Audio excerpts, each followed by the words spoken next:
চলো আজকে তোমাদের সাথে শেয়ার করি তেল ছাড়া ফ্রাইড রাইস। ওকে, সো সবার ফার্স্টে চাল ভিজিয়ে রেখে দেব যাতে কম বয়েল করলেই হয়ে যায়, এবং সবজিগুলো কেটে নিয়ে তারপরে জলের মধ্যে লবণ দিয়ে সেদ্ধ করে নেব।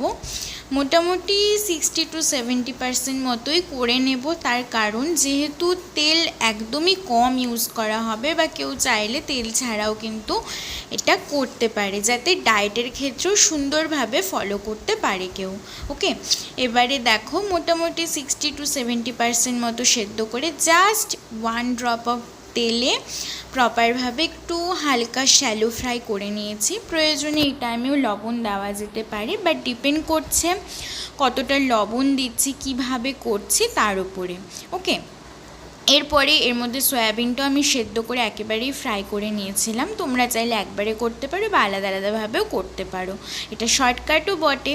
এবারে চালটা যেটা ভিজিয়ে রেখেছিলাম সেটা মোটামুটি 80% মতো সেদ্ধ করে, 80-85% মতো সেদ্ধ করে জাস্ট চাড়িয়ে নিয়েছি। তারপরে কড়াইতে প্রথমে সেই হালকা ফ্রাই করা সবজিগুলো এক লেয়ারে দিয়ে, তার উপর দিয়ে কিছুটা ভাত, আবার কিছুটা সবজি, আবার কিছুটা ভাত, এইভাবে সাজিয়ে দিয়েছি।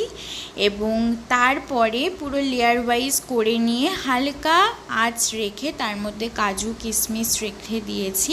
এবং ভাতটা করার সময় চাইলে কিন্তু গরম মশলা, দারচিনি, লবঙ্গ এই সমস্ত দিয়ে আমরা সেদ্ধ করতে পারি, ঠিক আছে।